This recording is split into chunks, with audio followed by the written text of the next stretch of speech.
Lagos government orders arrest of developer, others over 7-story building collapse. Federal government files fresh 24 charges against former DCP Abba Kyari. Terrorists attack Borno Mosque, kill Imam, 3 others. And on the foreign scene, Canadian stabbing attack kills 10, wounds 15. Hello and welcome to Trust News Update. I'm Dashan Hussaina Usman.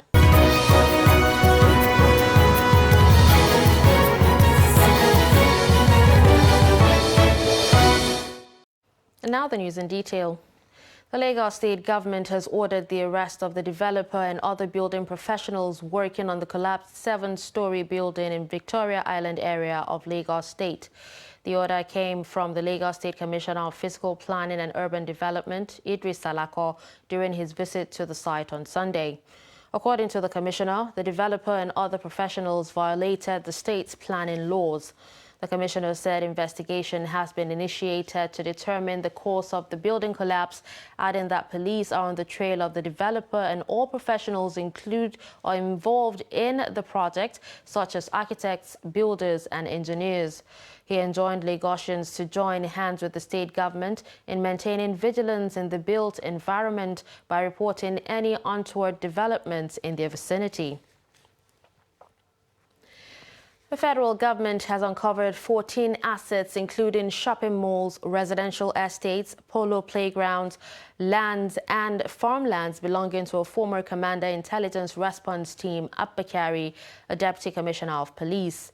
Kyari was said to have failed to disclose his ownership of the properties in different locations in the Federal Capital Territory and Maiduguri, Borno capital.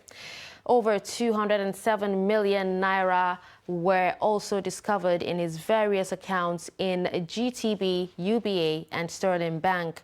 In a fresh 24-count charges filed against Kyari by the Director of Prosecution and Legal Services, Jay Sunday, dated August 30, the Attorney General of the Federation stated that the suspended DCP allegedly disguised his ownership of some of the properties.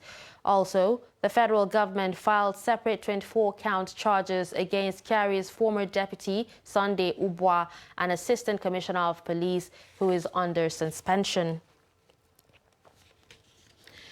Candidates seeking political offices in 2023 must come up with development agenda that will address the needs of the people. At a one-day colloquium held at Mubaya House, Kano Jigawa Professional Forum expressed a resolve that achieving sustainable development in line with the Sustainable Master Plan in the 2 states will no longer be negotiable. Trust TV correspondent Idris Jibril reports.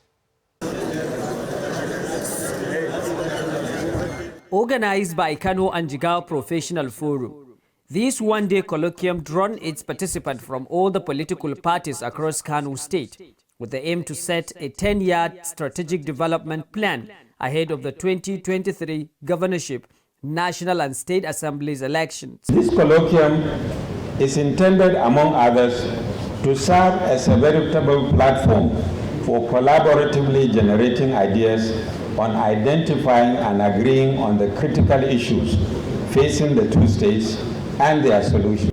Presenters from various professional work streams covering health, education, governance, infrastructure and logistics, technology, legal and regulatory, as well as media and communications, each provided guiding documents by which strategic development could be achieved across Kano states.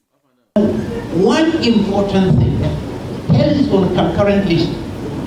The federal government should do its bit here. The state government and the local government, there should be harmony and synergy.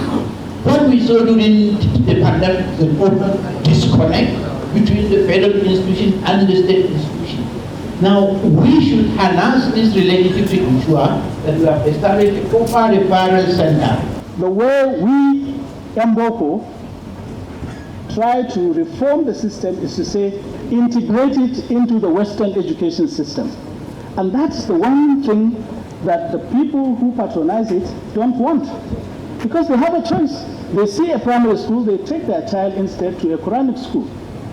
Okay, so my suggestion is talk to them, reform the system, Modernize it, don't westernize it. For the candidates, a forum like this will significantly encourage political office holders in overcoming the socio-economic challenges of their people by providing a sustainable development in all aspects of life. For me, I will cherish this and the reports that have been given to me.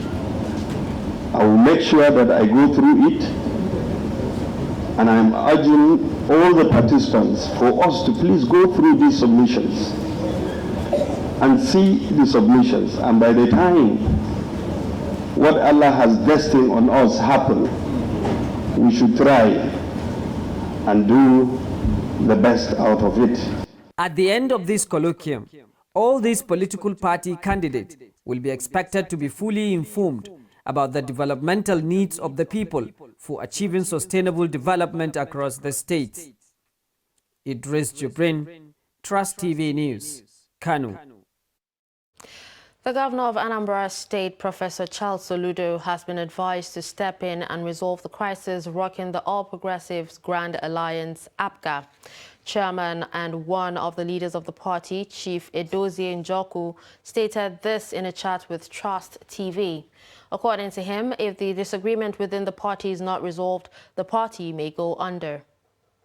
I advise Soludo to really find a way very quickly for us to come to the table and get peace in line so that APGA candidates can start doing something. All of them, everyone is just sitting down and confused. They are confused. He is the governor of the state. There's something we talk about politics. When you're in election, you are PDP, AP. So as soon as you win, you are a governor of all. Soludo is the governor of APGA. He should rise to that level. What the rest of the Southeasters are saying, that we have a special law for the party. At least we are meant to be 5 brothers. Let's move it out of. People have only been able to keep one governor. You got one and he ran away. So you need to expand the party. Then we also need to expand to the whole of Nigeria. It's a lovely party with a lovely logo. So I don't see why we should restrict it to an Oye kind of a thing. No, it shouldn't be like that. Representing Kogi West Senatorial District, Smart Adeyemi has proposed a bill seeking to end nomination of candidates of same religion for president and vice presidential positions. Adeyemi, who disclosed this at a news conference in Abuja on Sunday, said there is need to forestall the contentious issues on nomination of candidates of same religion by political parties after 2023 presidential election. Adeyemi said the bill, tagged a bill for an act to amend the Electoral Act 2022 and for other related matters connected 2022, is seeking to amend the Electoral Act to promote religious harmony in the country by discouraging political parties from fielding running mates of same religion with the presidential candidate. Terrorists have attacked a mosque in Borno, killing the chief imam and 3 other worshippers. Many people were injured in the attack, which occurred in Ngulde community of Askira Uba local government area on Friday. Reports say the terrorists, numbering 20, launched the attack early by opening fire on worshippers who had finished their Fajr prayers at the mosque. The terrorists also looted livestock and foodstuff and set ablaze 2 vehicles in Ngulde community, which is located at some parts of Sambisa forest in the state. Footages have emerged on how bandits attacked a private residence at Project Quarters in Funtua, Katsina State. The footages show the bandits attempt to break into the house, but were frustrated and then resorted to firing gunshots to scare people in the neighborhood. For the past 2 weeks, kidnappers have put residents of Bakori and Funtua local government areas under siege, kidnapping people almost on a daily basis. The recent purchase of new armored personnel carriers by Katsina State government is keeping hopes of the residents alive that the war against banditry will be won.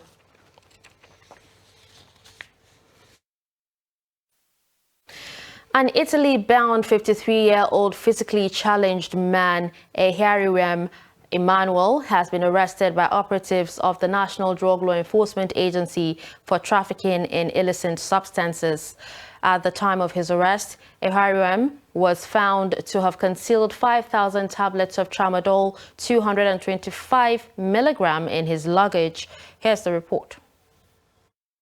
Preliminary investigations revealed that 53-year-old physically challenged Eherem Emmanuel is a frequent traveler who often travels with lots of bags containing many food items, body cream, hair attachments, and drinks. The suspect was said to have presented his usual large consignment to NDLEA operatives for search, but held on to some packages, which were retrieved from him and properly searched, during which the drugs were discovered.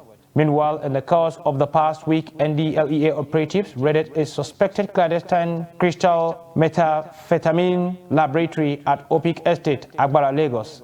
Clues from the property led operatives to another in the vicinity, where another Peter James was apprehended with some quantity of substance in the same vein. Troops of 81 Division of the Nigerian Army have handed over to Lagos State Command of NDLEA 792 blocks of cannabis sativa smuggled from the Volta region of Ghana into Ogun State. The consignment was intercepted at a checkpoint along Ilaro-Benin Republic border.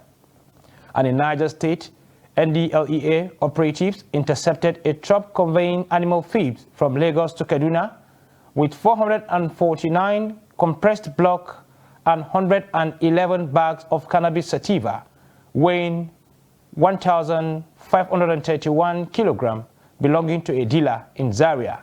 Among the Kefi area of Gombe State, operatives intercepted 811,000 tablets of tramadol, diazepam, and Exols, weighing 150 kilograms. A vehicle loaded in Onitsha, Anambra State.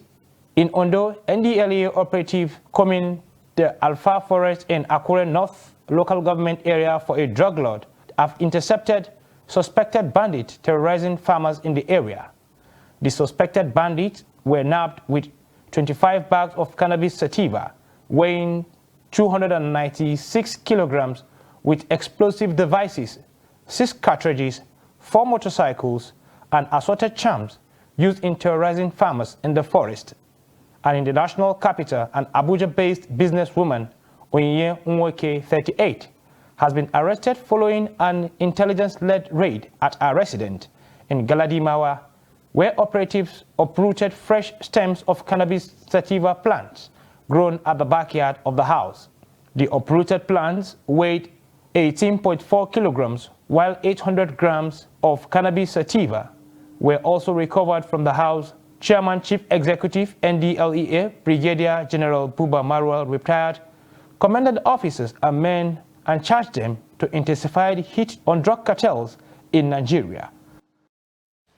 You're watching Trust News Update, coming up after the break. Menace of indiscriminate refuse dump. Do stay with us.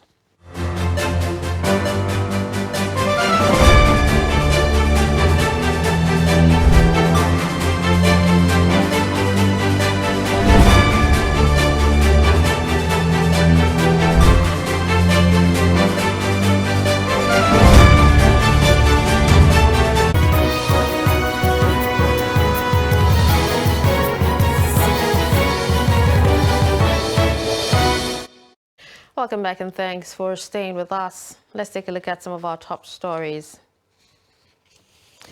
We told you that Lagos government orders arrest of developer, others over 7-story building collapse.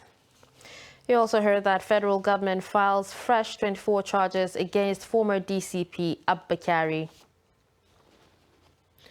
Moving to other stories, the Nigeria Center for Disease Control and Prevention has recorded 14 deaths in 10 states from suspected cases of yellow fever from January to July 2022. The NCDC made this known via its official website on Sunday. The agency said that cumulatively, a total of 1,179 suspected cases of yellow fever were reported from 416 local government areas between January 1 and July 31. The center said that it is coordinating response activities through the National Multi-Agency Yellow Fever Technical Working Group. Away from that story, stakeholders in Nigeria's justice system have advocated a review of plea bargain that is meant to ensure restorative and quick justice dispensation. They view the section in the Economic and Financial Crimes Commission Act as giving lifeline to corrupt public office holders. Respondents told Trust TV's Shafiu Suleiman that the legislation has done more harm than good to Nigerians. The concept of plea bargain, which was borrowed from the United States Criminal Justice Manual into the EFCC Act, is to fast-track adjudication of justice, save cost and time of litigation. But since its application in Nigeria's criminal justice system, experts say it has rather provided a window for corrupt public office holders to shortchange the country and its citizens in mind-boggling corruption scandals. The latest case of the Accountant General. What financial system in the world will allow somebody to take over 100 billion out of its coffers? In the UK, every pound, a single pound cannot be missing in the British financial system without being detected. But you can see in our country, just a group of not up to 10 people who syndicate themselves as criminals took out over 100 billion in our financial system, and all of them now are being granted plea bargain. The kind of plea bargain we are seeing in Nigeria is basically to encourage more corruption and more corrupt people to loot the public treasury, because when you steal $10 million through plea bargain, you will just return maybe $1 or $2 million. Then the rest of the money is like clean. Plea bargain, though alien to Nigeria's laws, creates a lacuna in an effort to tackle the nation's #1 enemy, corruption, and provides a lifeline for those cornering billions of taxpayers' money into private use. But the question is there a remedy for this misnomer? We have actually been advocating for judicial reform in Nigeria. Administrative justice system needs to be totally overhauled in this country, because it's not serving the interests of Nigeria and Nigerians. It is serving those criminals who have perpetrated crime against humanity in Nigeria. And that is why they should quicken the process of repealing that section of the act, so that people who are found complicit or guilty of offenses like this can be able to face the law and the wrath of the law, and so that other people, especially the younger generation, will see that we are not grandstanding criminals. Lawyers say the onus now lies with the nation's legislative arm of government to summon the will and take a bold step to repeal the section in the EFCC Act for a genuine and robust anti-corruption crusade. Shafiu Suleiman, Trust TV News, Abuja.